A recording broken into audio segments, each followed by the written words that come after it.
38도 이상의 고열이 난다든지 두통, 근육통, 허리 통증, 피곤함, 하루나 3일 이후에 피부 발진이 발생을 하게 되는데요.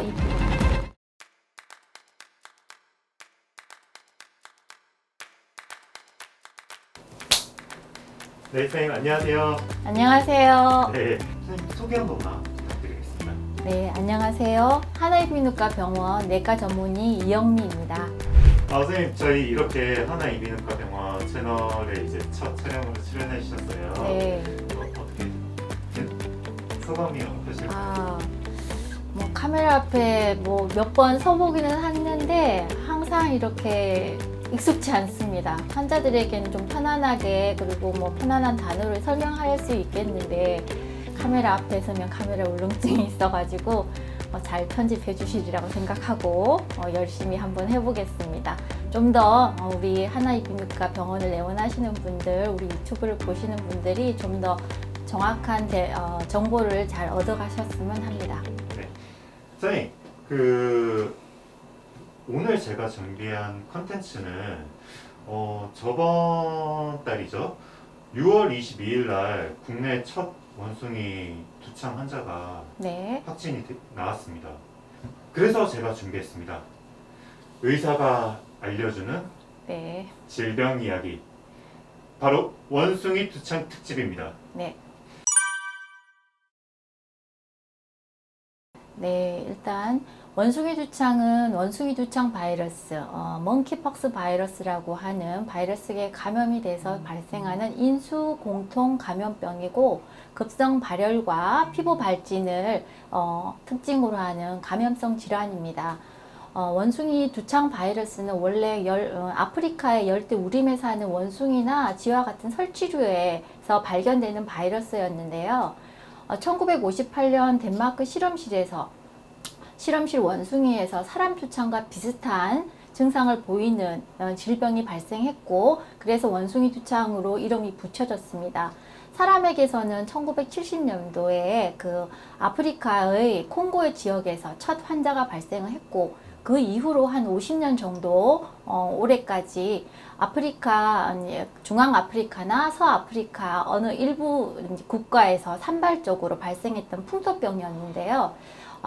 이제 최근에 이슈가 된 이유가 올 5월에 영국에서 원숭이 두창 질환이 발생을 했고 지금 7월 오늘까지 50여 개국에서 비풍토 국가에서 50여 개국에서 6,000명 이상의 환자가 발생했기 때문에 우리가 코로나로 놀라여 있는 이 마음에 또 전 세계적으로 이렇게 퍼지고 있는 원숭이 두창이 보고가 되니까 혹시 팬데믹으로 번지지 않을까 하는 그런 우려 속에 지금 관찰하고 있는 질병 중에 하나입니다.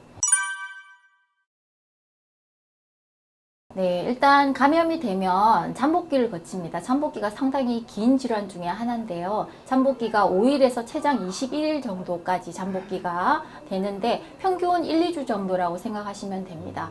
이 잠복기를 거쳐서 이제 증상이 나타나는데 첫 증상들이 38도 이상의 고열이 난다든지 두통, 근육통, 허리 통증, 피곤함 이런 식의 증상이 발현이 되고 열이 나고 나서 하루나 3일 이후에 피부 발진이 발생을 하게 되는데요. 이 피부 발진이 실은 원숭이 두창의 경우에 특징적으로 나타납니다. 얼굴에서부터 시작을 하게 되고 온몸으로 번지는 원심형으로 번지는 이제 팔, 다리로 번져가는 피부 발진이 보이게 되는데 주로 원숭이 두창은 손바닥, 발바닥에 더 심한 피부 발진이 발생한다고 되어 있습니다. 이러한 증상들이 2주에서 4주 정도 증상이 지속이 되는데 대개는 자연 회복이 가능합니다. 그렇지만 폐출혈 같은 심각한 합병증이 발생해서 사망에 이르기도 합니다.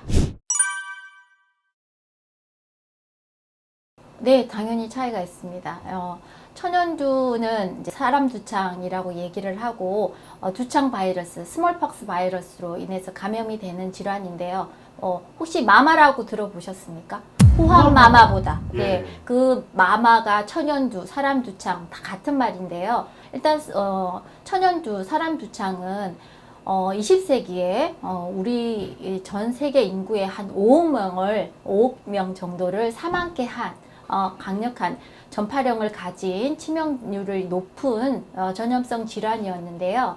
요게 원숭이 두창과 증상은 비슷합니다. 처음에 발열이 생기고 두통이나 근육통, 복통, 그리고 피부 발진이 발생하는 질환인데 발생하는 합병증들이 폐렴과 같은 호흡기 합병증이나 뇌염이나 골수염 같은 치명적인 질환으로 이어지면서 전파력도 높고 사망률이 30%에 이를 정도로 치명적인 전염병이었습니다. 그렇지만 다행히 천연두에 관한 백신을 만들었었고 이제 1980년도 이후에는 우리 전 세계에서 천연두는 사라진 종식된 그런 질환으로 WHO에서 우리 전 세계에서는 천연두는 종식되었다라고 1980년도에 얘기를 했고요. 지금 현재에는 발생되고 있지는 않습니다. 그래서 원숭이 두창과 천연두는 좀 사촌지간의 질환이라고 알 수 있지만 천연두는 발생을 한다면 강력한 전파력과 그리고 치명률이 아주 높은 무서운 질환이라고 할 수 있습니다. 네, 일단 원숭이 두창 치명률은 WHO에서는 3에서 6% 정도라고 발표를 했습니다. 그런데 원숭이 두창도 A형이 있거든요. 주강 아프리카 콩고형 원숭이 두창 같은 경우에는 그 치명률이 3.6에서 10.6% 정도 굉장히 높게 보고되고 있고 서아프리카형 변이인 원숭이 두창인 경우에는 1% 정도의 치명률을 보고하고 있습니다. 다행히 이번에 비풍토 지역에서 발생한 원숭이 두창인 경우에는 서아프리카형 원숭이 두창이라고 지금 보고되고 있고 다행히 증상도 경미하고 아직 비풍토 지역에서는 사망자가 보고되고 있지는 않습니다. 저도 그게 좀 궁금합니다. 실은 좀 찾아봤습니다. 저도 궁금해서. 근데 아직은 확실한 대답을 얻을 수는 없었습니다. 그래서 가설적으로 이제 가설로 몇 가지 가설이 나와 있기는 한데 아직 확실하지는 않는데 뭐 제일 가설적으로 요즘 이야기 들은 거는 서유럽 국가의 파티라든지 이런 대규모 회의 이런 곳에서 다국적 참석자들이 왔다가 감염된 상태에서 본국으로 돌아가서 여러 나라에서 동시다발적으로 발생했다는 가설도 있고요. 또 하나는 이제 감염된 동물들이 여러 나라에 수입이 돼서 그랬을 가능성 아니면 이전에 이미 동물들 사이에서는 퍼져 있는 상황에서 올해 인간들에게 사람들에게 많이 전파되었다는 가설이 있습니다. 제일 조금 걱정되는 가설은 이 이제 원숭이 두창 바이러스가 사람들에게 점점 적응을 해서 약간의 변이가 일어나서 사람들에게 감염되는 그 과정에 어떤 수월함이 발생하지 않았나 하는 그런 가설들도 있는데 실은 이 모든 것이 다 가설이고요. 정확하게 밝혀진 것은 없습니다. 일단은 이미 큰 변종은 두 가지가 있습니다. 주강 아프리카 콩고형 원숭이 두창하고 서아프리카형 원숭이 두창은 치명률이 다를 정도로 이제 약간의 변이가 있는 것인데요. 원래 원숭이 두창 바이러스는 DNA 기반 바이러스입니다. 우리가 알고 있는 코로나 굉장히 변이가 여러 종류 있어서 지금 몇 년간 고생을 하고 있는데 코로나 바이러스처럼 RNA 바이러스는 한 가닥이거든요. 근데 DNA 기반 바이러스는 이제 유전자, 그러니까 이중 나선 구조라고 그래서 유전자가 이제 복제를 할 때 한 종류에서 변이가 일어났을 때에도 복제를 하는 과정에서 수정할 수 있는 그런 시스템이 있습니다. 그래서 변이가 발생할 수 있는 가능성은 적습니다. 그러나 최근에 포르투갈 연구팀에서 우리 2019년 이후에 그 원숭이 두창 바이러스의 변이를 50여 종 발견을 했다고 그러거든요. 근데 그에 비해서 그 50여 종 변종이 있기는 하지만 그게 증상이라든지 전파율이라든지 치명률이라든지 이런 것들은 큰 차이가 없는 걸로 되어 있습니다. 그래서 변이가 있다더라도 굉장히 미세한 변이기 때문에 큰 대세에는 지장이 없을 것이다. 그렇게 전문가들은 보고 있습니다, 지금. 네, 그냥 단 한마디로 말하면 밀접 접촉입니다.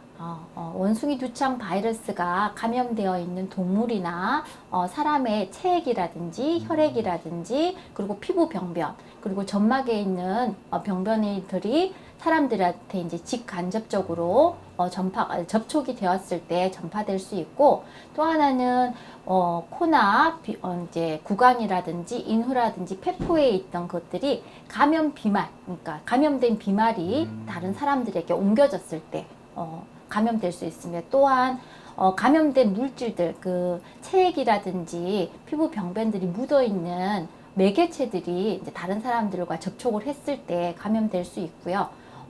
모체 감염, 어머니가 감염이 됐을 때에도 태아에게 전파될 수 있다고 되어 있습니다.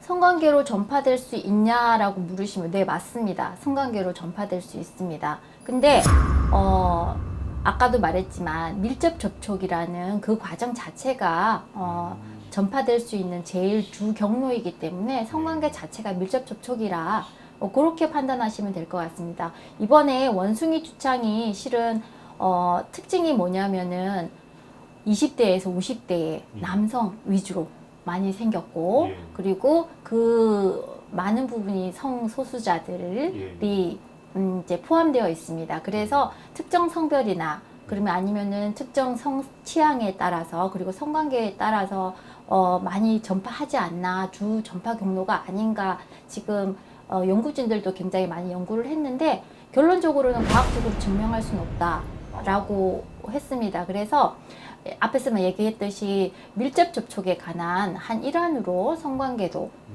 주 전파 경로처럼 보이는 것 같습니다. 네. 다행히 이제 우리가 천연두에 많이 되었기 때문에 천연두 때문에 만들어진 사람 두창 바이러스 치료제 그리고 백신이 이미 나와 있는데요. 치료제는 실은 이제 테코비리마트라고 예전에 사람 두창 바이러스 천연두를 치료하기 위해서 만들어진, 그래서 미국이나 유럽 그리고 캐나다에 이미 승인된 약제가 있습니다. 그 약제가 이번에 유럽에서는 이제 원숭이 두창 치료에 승인이 같이 되어 있고, 우리나라에서는 아마 500명분 정도의 약제가 조만간 들어올 것이라고 되어 있고요. 예방 접종을 할 수 있는 백신도 이미 만들어져 있는데 이것도 실은 사람 두창 때문에 만들어진 백신이긴 합니다만, 우리나라에는 2세대 백신까지 지금 도입이 되어 있는 상태고요. 지금 지네오스라고 3세대 백신이 만들어져 있습니다. 2세대 백신까지는 실은 부작용도 좀 있고 맞는 방법도 불편한데, 3세대 지네오스는 2차 접종을 통해서 이제 백신을 접종받을 수 있고, 이것도 우리나라 방역 당국에서 지금 도입을 준비하고 있는 걸로 알고 있습니다. 네, 아까도 말씀드렸듯이 밀접 접촉 때문에 발생하는 질환이기 때문에 일단은 원숭이 두창이 많이 발생하는 지역을 방문하지 않는 게 제일 좋겠고요. 두 번째는 혹시 부득이하게 방문한다 하더라도 타인의 혈액이나 체 그리고 피부를 접촉하는 그런 상황들을 안 하는 게 맞겠습니다. 그리고 설치류라든지 원숭이 같은 야생동물을 접하지 않게 하는 게 맞겠고요. 기본 방역인, 그러니까 감염된 물체에 그런 접촉하는 것만으로도 우리가 감염될 수 있기 때문에 손 씻기, 손 소독 잘 해야 되고요. 그리고 아까 비말 감염도 있다고 말씀드렸기 때문에 비말 감염을 막아줄 수 있는 마스크, 개인 보호구를 꼭 잘 착용하시는 게 좋겠습니다. 그래서 열이 있고 피부 발진이 발생하는 질환은 원숭이 두창 외에도 많습니다. 그래서 실은 우리나라에서는 아직 한 명밖에 보고되지 않은 상태이지만, 이렇게 열이 나고 피부 발진이 발생하면 누구든지 그 상황은 이제 의심을 해봐야 되는 상황이기 때문에 꼭 병원에 내원을 하셔가지고 감별 진단을 하고, 그리고 정확한 진단을 하시도록 하는 거고요. 의심 증상이 있다면 꼭 방역 당국에 신고를 하시는 것이 좋겠습니다. 네, 알겠습니다. 선생님, 오늘 이렇게 촬영을 하셨는데 네. 어떠신가요? 여전히 익숙치 않습니다. 네, 많이 긴장되고 환자들에게 말씀드릴 정도로 편안하게 그렇게 말씀드리면 좋겠는데 항상 딱딱하게 이렇게 진행이 돼서 조금 송구스럽습니다.